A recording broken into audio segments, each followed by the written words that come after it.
What's going on, everyone? Nick from Comic Culture here. It's time for Nick at Night, my weekly comic book review show. Let's get into the books I read this week. Starting over in Marvel, we have Alien versus Captain America issue number 1. This was the story I was going to pass on. It's just another Alien Marvel crossover. I'm a little down on Marvel as of late, and these crossovers are starting to stack up, and I'm just kind of sick of it, to be honest with you. But kind of a lighter week. I'm going to dive into this one, see what's going on. I was pleasantly surprised. It's better than average for Marvel books, I'd say. And it also has an interesting tie-in through the alien mythology. We are set back in World War II. Hydra is experimenting on some aliens that they have found. They're building this Hydra army of aliens. What that will end up being, who the hell knows? It seems pretty short-sighted. Like, how do you control all of that? But it's cool to see them infatuated with this alien technology, this alien species that was hidden and lying dormant inside of Earth this whole time. So it's going to turn into a big thing where our heroes are trying to play catch up. Captain America is going to be teaming up with Nick Fury and the Howling Commandos and trying to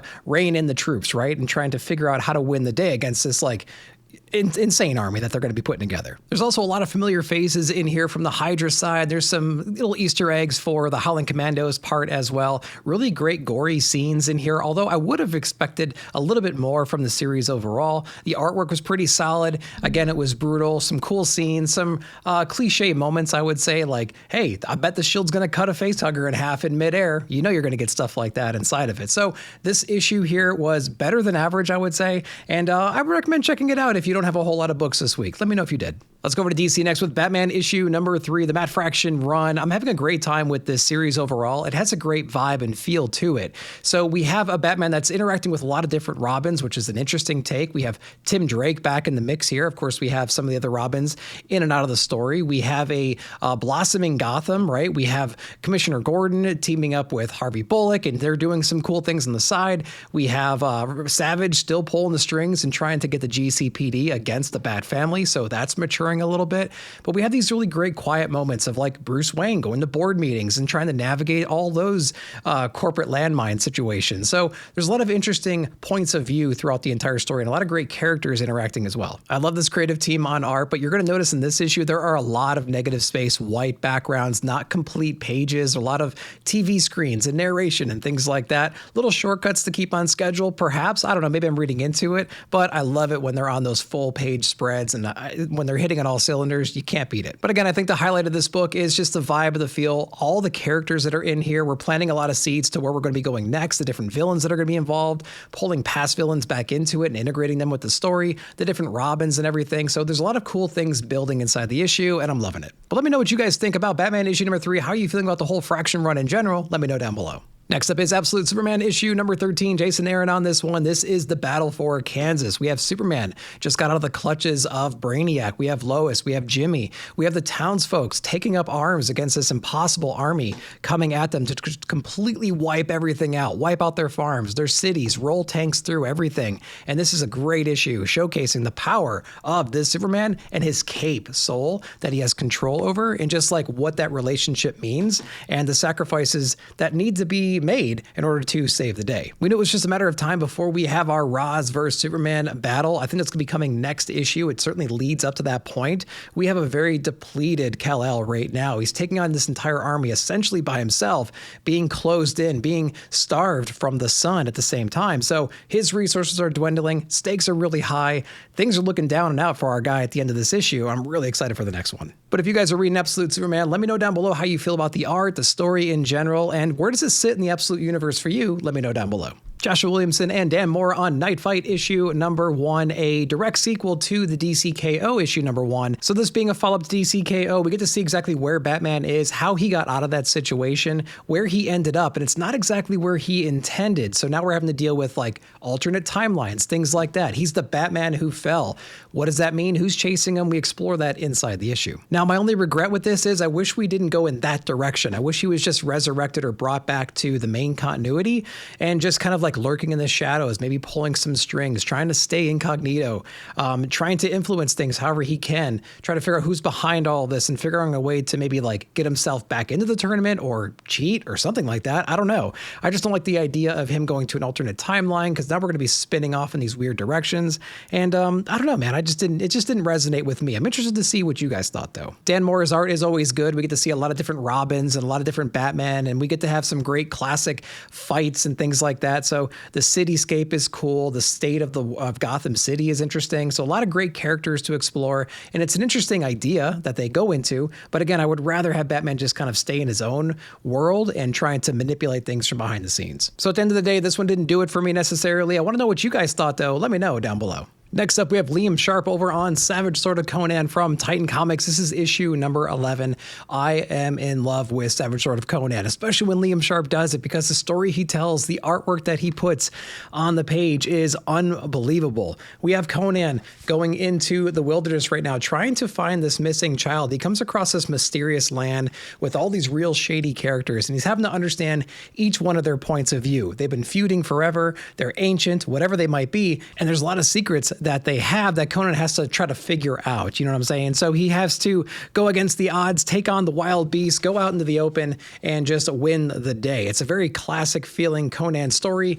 The artwork is insane in here. The compositions, the line work, the black and white feel, the vibe this book gives you, it certainly puts you in that right frame of mind for like a dungeon crawling kind of experience. That's exactly what we get inside of here. So this combination of just brutal artwork, this compelling story, this mystery that Conan has to solve, it just makes for an insanely good reading experience. Savage Sword of Conan, hitting it on all cylinders all the time. Love the series so much. Must read. Let me know if you did. Next up from Mad Cave Studios, we have Ed Brisson, Wild Animals issue number 4. This issue right here completely flips the whole story around for us. We had this kid growing up without a father. He was a police officer. These other officers broke into their house one night, murdered him, disfigured Scotty, the kid inside the story. He's on this revenge mission right now, trying to get back at those cops that basically ruined his entire life and destroyed his family. Now, through a series of weird circumstances, he's pretty successful so far on this mission, but he comes across the next guy inadvertently, and he learns some really hard truths we think might be the truths. And this guy is kind of laying it all out, telling the real story about his father, how he was, what kind of a cop he was, and what actually happened that night. So everything is upside down. We don't know what's true. We don't know what's false.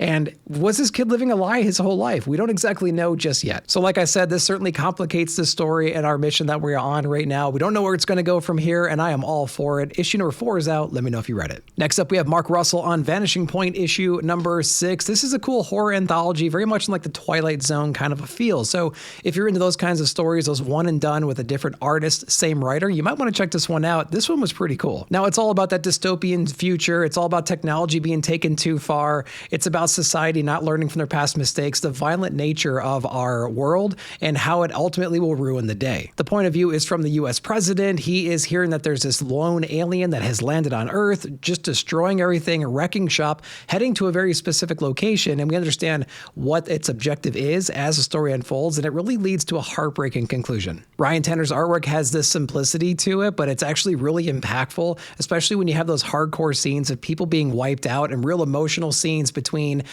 family members and things like that. So the art really clicked, and it was an interesting yin and yang, I'd say, with the story. So at the end of the day, if you're interested in Twilight Zone kinds of books, if you like dystopian futures, technology being taken too far, actually destroying the world in the process, this book might be for you. Check out Vanishing Point issue number 6. Next up from Mad Cave, we have Speed Racer issue number 4. David Papo's on this one. Man, we have the Black Jaguar showing up. The Tiger Syndicate is sick of Speed Racer's crap. They're throwing more guys at him. I love the idea of Racer X still being in that protector kind of a role, keeping Speed Racer safe, teaming up with him, and taking on this next race, because the Black Jaguar is not playing around, and I just love everything happening in there. This next track has a lot of emotional weight behind it, and so it's really stressing out Speed Racer at this moment, so he's not able to focus on everything, and he's got this new threat that he's having to deal with at the same time, so it leads to some pretty sketchy circumstances. I love all the high stakes, the fast-pacedness, all the little gadgets and the tricks during the races and everything. It really adds to the enjoyment of the book.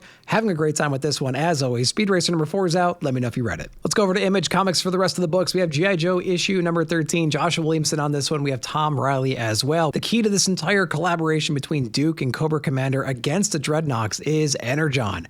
Everybody needs it. They know the hidden potential behind it. Cobra's trying to build this massive army. He's trying to utilize that technology, so he's chasing it all around the world. Dreadnoks get a hold of that information. They set up a great trap for him, and Duke has to come in and try to save the day, and inadvertently teaming up with Cobra at the same time. So it was really cool to see those two collaborating for once in this book, coming on against like a common threat. And it was really funny. There's lots of comedic moments in here, lots of great battles, tons of action, over the top characters because the Dreadnoks are involved, right? And honestly, it was a book that got my interest back in G.I. Joe. I was a little bit down on it lately. It was kind of meandering a little bit, but I like the main thread of Cobra, Duke, Energon, and just trying to get to that next stage of wherever we're going with the Energon universe. And I feel like this book is heading us in the right direction. Really fun issue, high stakes, lots of action, like I said, and it was funny at the same time. Couldn't ask for more. Let me know if you read it. Next up from Image Comics, we have Rook Exodus issue number 8. Of course, we have Jeff Johns, we have Jason Fabok, and Brad Anderson on this one. We are still on the hunt for Bloodhound. That's Direwolf's father. He's kind of the key to all of this. We're getting all the wardens together, trying to take on this massive threat that is building on this planet. We've chased him down to this like abandoned silo, this abandoned facility, and they're going down into the depths of there, not exactly knowing what they're going to be going up against. We got a hint of it in the previous issue. There is this arachnid warden that exists that we're going to be introduced to very, very soon. But before we do that, there are some other wardens that show up on their own revenge mission against Bloodhound. So this guy's been very busy wrecking people's lives in the back pages of this story, and we're seeing exactly who is also looking for him and what their intentions are. Luckily, this book is more than just pretty pictures. It does a great job of introducing new characters. There's a complexity behind them. We get to see how their human personalities mix with the animal personalities as well. So there's a lot of great things happening from the story point of view and the visuals. Rook Exodus continues to deliver each month. Let me know if you're reading it. Next up from Image Comics, we have Ice Cream Man, the Mortal Coil Shuffle deck set number 1. Whatever this might be. So how do I even review this? I'm not entirely sure. It's 55 cards, and it does tell a Ice Cream Man style story. So you read it from front to back in order. They are numbered, and it has that same classic Ice Cream Man vibe. It's very eerie. It's about this one family and the destruction of that family, a father that wasn't there, a mother who's going through insane depression, trying to raise kids on her own, a kid who's going through fever dreams, and just like we understand his point of view and his perspective going through that. And we get to see like this entire family and all these lives decompose in real time as you're flipping through the cards. What a great idea. Now, since it is cards, the story has a little bit of a trading card game aspect built into it. It's light. It is there. The cards themselves can either be like narration cards like this right there if it focuses, but also in like a Magic the Gathering style card right there. Or you might have Uno cards. There's different types of cards throughout this deck. Now, is the application of the cards itself extremely vital to the story? No, I think there's some things they could have done there. A couple more things they could have done. For instance, like added character cards, added a way to actually play them instead of just kind of like shuffling through them.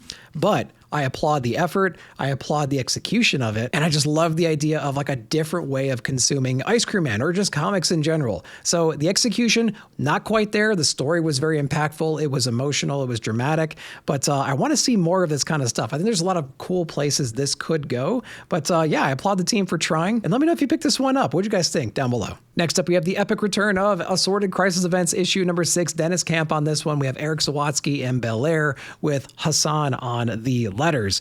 What a great story this was. I love the fact that Dennis Camp can take real world situations like Alzheimer's or dementia, something like that, and integrate it into his story of like time variance and whatever anomalies are going on with time and space. This is a story about a woman and her husband. Her husband experiences time differently. He can be 2 years old. The next second he's 90 years old. And his attitude, his mentality, and his comprehension changes with that. He doesn't know who she is. He's combative. He's fighting with her. It's in this, they're in this cycle together. She still loves him. She's trying to take care of him, being the main caregiver, but it's hard. And we go through her life and what a day looks like for her. And, you know, like I said before, he could be docile, he could be argumentative, he could be on the run, and there's support groups involved. And it's just a really, really great look at what actually happens in the world, but with this whole, you know, time variance or this time warping thing going on with inside the main run of Ace right now.